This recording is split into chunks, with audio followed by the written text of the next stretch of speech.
folks. Good afternoon, and welcome to our presentation of Walt Disney, A Magical Life. From Mickey Mouse to motion pictures, television, theme parks, and beyond, Walt Disney's vision and risk-taking has given the world a lifetime of entertainment.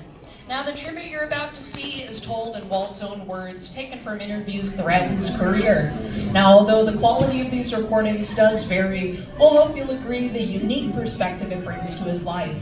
Now, for the courtesy of other guests around you, at this time, please make sure to silence all cell phones and turn off all flash photography. If at any point during the show you do need to leave, please exit out the doors on your right side and your right side only.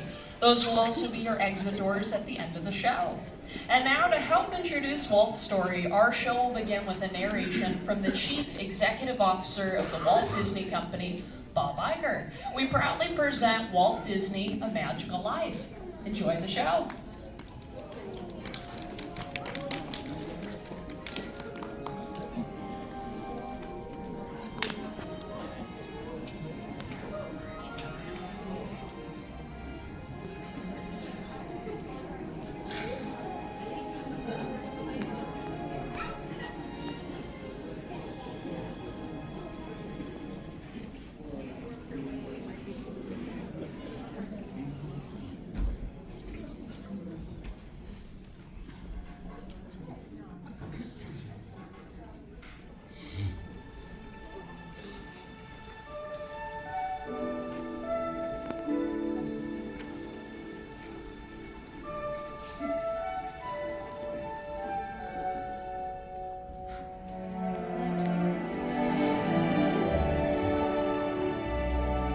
They say that Hollywood is a town built on dreams, and one of its greatest dreamers was Walt Disney.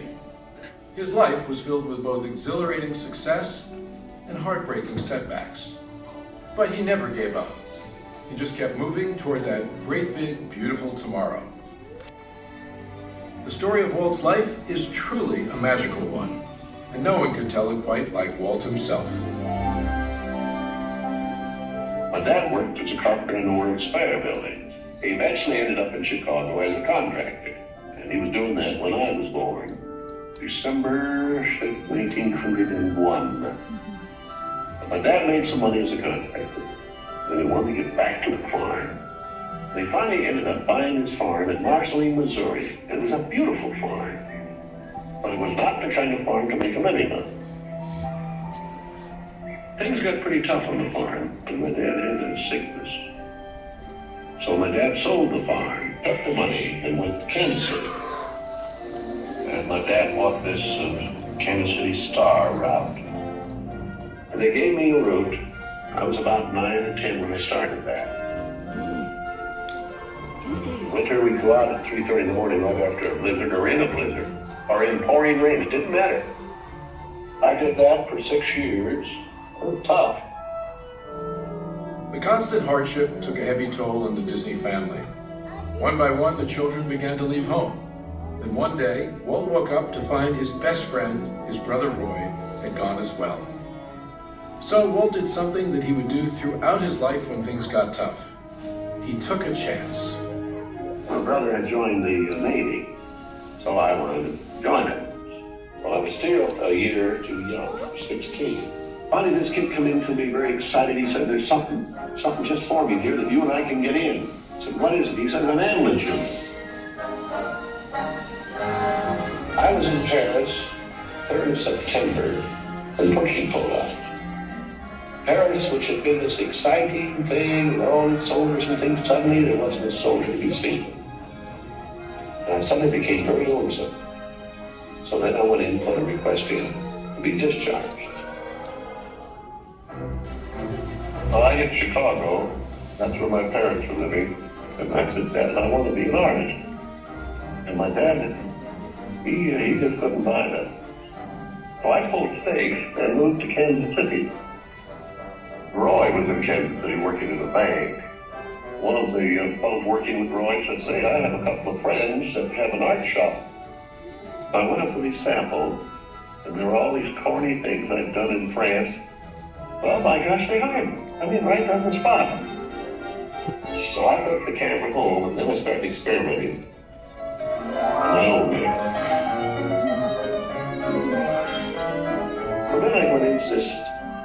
Kansas City Film Company. So that was where I got started in the animation business. I was thinking if I had something with a novel twist, I might crack the market. But I still couldn't get anywhere with it. I failed. I learned a lot on that. And I think it's important to have a good failure when you're young. So I packed all my worldly goods in a cardboard suitcase. I went to Hollywood. Arriving there with just $40 in my pocket from my Kansas City ventures. Now my brother Roy was already in Los Angeles. Both of us were unemployed. We solved the problem by going into business for ourselves. We established the first animated cartoon studio in Hollywood. Walt's dreams were finally coming true. He had his first big hit, Oswald the Lucky Rabbit. And he had married the love of his life, Lillian, an ink and paint artist at the studio who shared his dreams. Then he was dealt a devastating blow. On a business trip to New York City, he learned that he had lost ownership of Oswald due to a contract loophole. And to make matters worse, the distributor had signed away Walt's artists. Most people would have given up right then and there. Not Walt Disney. He sent a telegram to his brother Roy. Everything okay. And as he headed home to California, something happened along the way that would change things forever. Mickey Mouse came into our life. He popped out of my mind onto a drawing pad on a train ride from Manhattan to Hollywood at a time when the business fortunes of my brother Roy and myself were at lowest ebb and disaster seemed right around the corner. His first actual screen appearance was at the Old Colony Theater in New York in Steamboat Willie. He was the first cartoon character to express personality, and I thought of him from the first as a distinct individual. I did the voice. Hang on, pal. Here we go.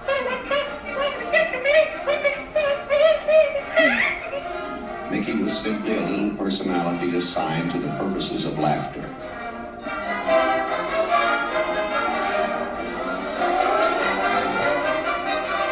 Mickey fitted the need exactly. He brought in the money which saved the day. He enabled us to explore our medium, and he paved the way for our more elaborate screen ventures. By nature, I'm an experimenter, so I had another idea which was plaguing my brain. It was the Silly Symphonies. It was a series without a central character. Every one of us a new type of subject to give us something to reach out and accomplish something different.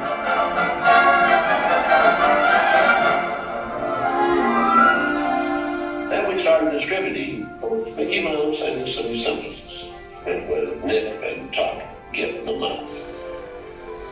Walt began to push himself and his artists. And when he wasn't working, he was worrying about the future. And then the inevitable happened. In 1931, he had what he called a heck of a breakdown. So he did something unique for Walt Disney. He took time off and took his wife on the first vacation they had ever had. When they returned, he was a new man, filled with ideas for the future.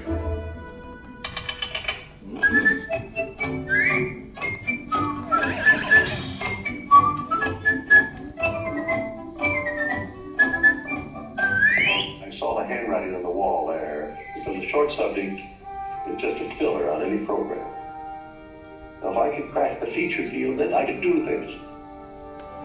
I had done a little story research of different fairy tales I might do, and Snow White was one of them. I thought it was a perfect story. I had the heavy. It's a magic wishing apple.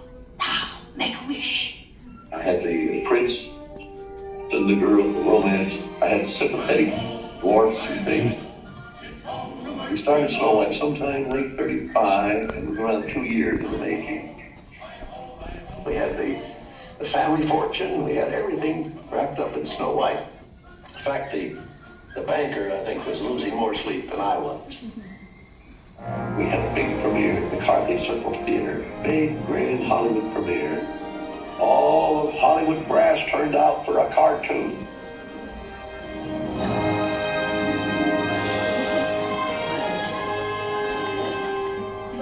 Snow White and the Seven Dwarfs is going to be presented this beautiful statue. Isn't it bright and shiny? Oh, it's beautiful. Aren't you proud of it, Mr. Disney? Well, I'm so proud, I think I'll bust. With the profits of Snow White, I built a studio.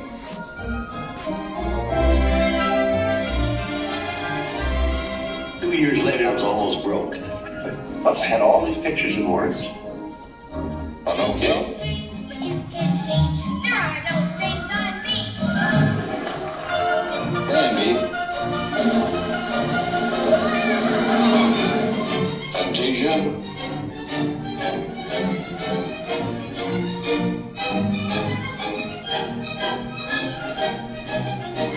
That was when the war came. So the whole world was collapsing then. So many of my boys went through the service.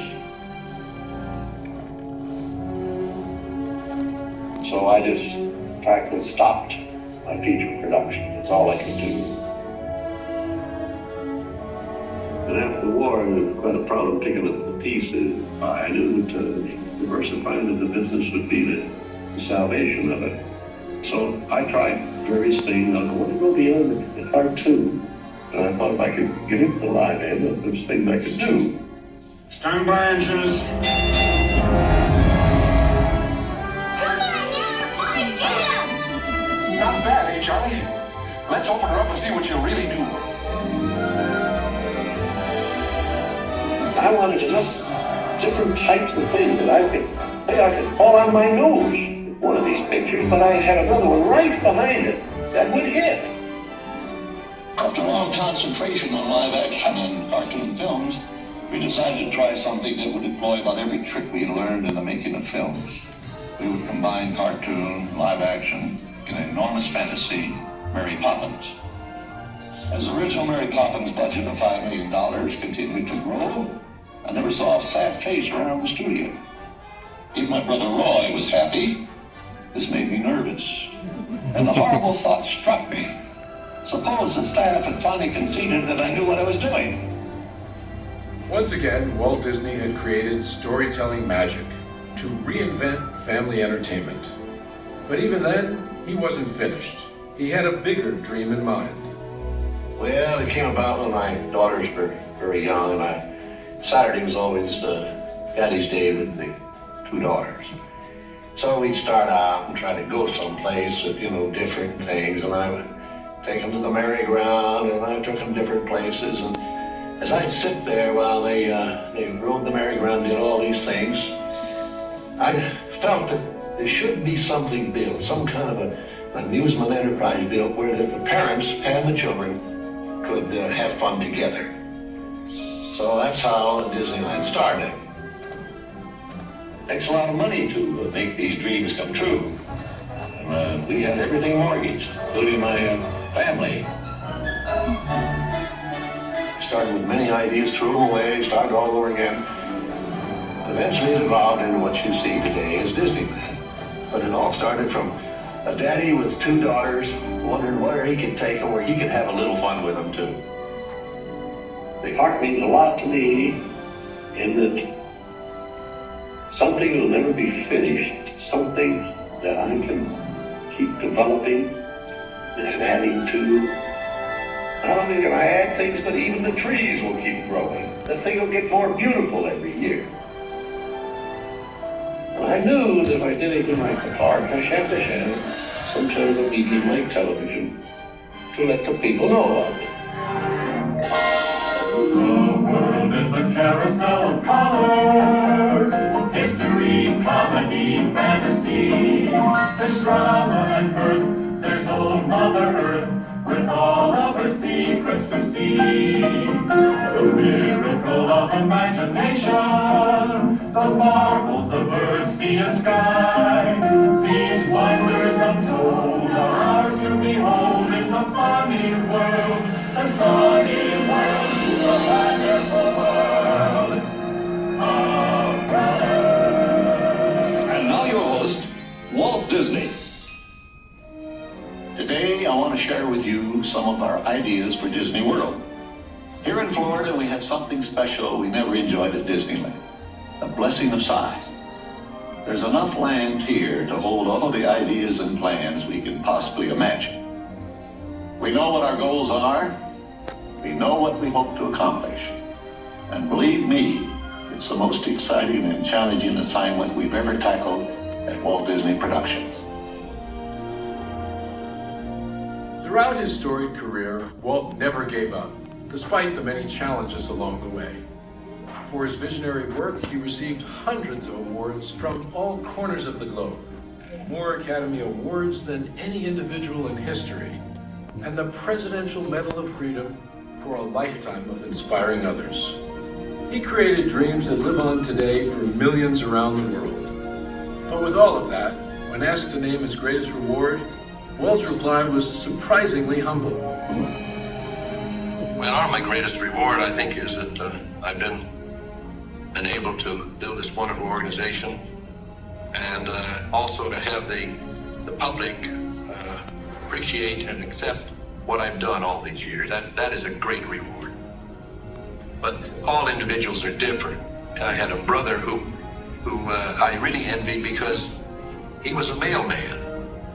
But he was the one that had all the fun. He had himself a trailer, and he used to go off and go fishing, and he didn't worry about payrolls, their story. He just had picture grocers or anything. And he was the happy one. I always said, he's the smart Disney. You know, I was stumped one day when the little boy asked, "Do you draw Mickey Mouse?" And I had to admit I do not draw anymore. Well, then you think of all the jokes and ideas. No, I said, I don't do that. Finally, he looked at me and said, "Mr. Disney, just what do you do?" Well, I said, sometimes I think of myself as a little bee. I go from one area of the studio to another and gather pollen and sort of stimulate everybody. I guess that's the job I do. You know, there's a lot of satisfaction in developing ideas into realities, but there's really no secret about our approach. We keep moving forward, opening up new doors, doing new things, because we're curious. And curiosity keeps leading us down new paths. We're always exploring and experimenting. We're interested in doing things that are fun, in bringing pleasure and especially laughter to people. But I only hope that we never lose sight of one thing. It was all started by a mouse. Like a bolt out of the blue, fate steps in and sees you through. One look upon a star, your dreams come.